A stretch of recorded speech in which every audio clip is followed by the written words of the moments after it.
हमारे इंडिया में हर साल 4.1 मिलियन बच्चे इंजीनियरिंग के लिए एनरोल करते हैं और उसमें से 83% को कोई एम्प्लॉयमेंट भी नहीं मिलता, दे आर जस्ट अनएम्प्लॉयड। इसको जस्टिफाई करने के लिए मैं आपको 2 इंसिडेंट्स बताऊंगी। रिसेंटली कुछ सीसीटीवी फुटेज एक्चुअली में चाइना के अंडर एक्सेस थे, और वो कैसे थे, क्योंकि वो सीसीटीवी कैमरास लगे थे हमारे आर्मी वाले रीजन में, क्योंकि सीसीटीवी की टेक्नोलॉजी थी चाइना से। China had an easy access to that. Similarly Nayara company, जो आपने सुना होगा, इंडिया में भी ऑपरेट करती है। बेसिकली वो पेट्रोलियम में डील करती है। नायरा कंपनी में रशिया के रॉसनेफ्ट का बहुत अच्छा खासा हिस्सा है। अभी रशिया यूक्रेन का क्राइसिस चल रहा था, उस टाइम यूरोपियन कंट्रीज ने और यूएस ने, या फिर यूँ कहूँ कि वेस्ट ने, माइक्रोसॉफ्ट के थ्रू इनके एक्सेस को ही होल्ड पे रख दिया, क्योंकि सारा काम तो माइक्रोसॉफ्ट के थ्रू होता है, and Microsoft is under US. Suppose आप यहाँ प्रोडक्ट यूज कर रहे हो और रिमोट किसी और के हाथ में यूएस में। All this is very dangerous and it is important to address in India too. माना अभी तक कुछ इतना ड्रास्टिक हुआ नहीं है, but what are we waiting for? हम क्यों चाहते हैं कि हिस्ट्री रिपीट हो?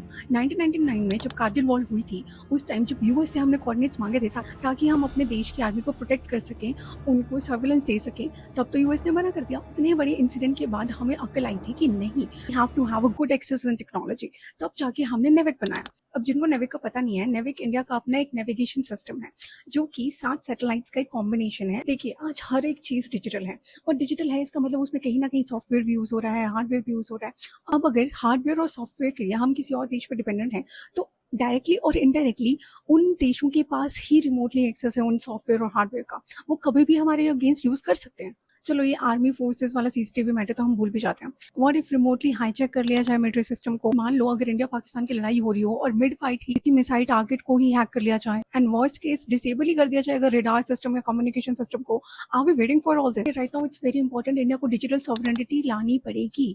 दैट इज खुद का सॉफ्टवेयर हार्डवेयर बनाना पड़ेगा। अगर एक दिन में सब चेंज लाने की सोचेंगे ना हम, कि एक दिन कोई कंट्री अटैक कर देगा और अगले दिन, आज तो हम नहीं यूज करेंगे पेंटागन, आज तो हम नहीं यूज करेंगे Google platform, YouTube, whatever, but the level of chaos वो हैंडल कर सकती है क्या गवर्नमेंट? नहीं कर सकती। इसीलिए precaution is better than cure. ऐसा भी नहीं है कि इंडिया ने वो स्टेप्स नहीं लिए हैं। For example, central government completely Zoho पे शिफ्ट हो गई है, बट एज फार एज यही एक स्टेप किया है। Again reframe my sentence, India अभी कुछ ऐसा बहुत बड़ा कर नहीं रहा।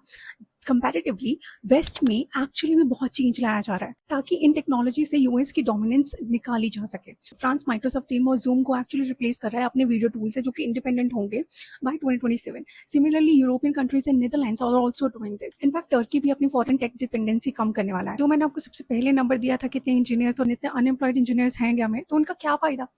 आप उसको एक वर्क फोर्स की तरह समझें। ये आपके पास इतने इंजीनियर्स ऑलरेडी हैं। We don't need other peoples from outside our country. We have people, we have educated people. आप उनको यूज में लाएं सर।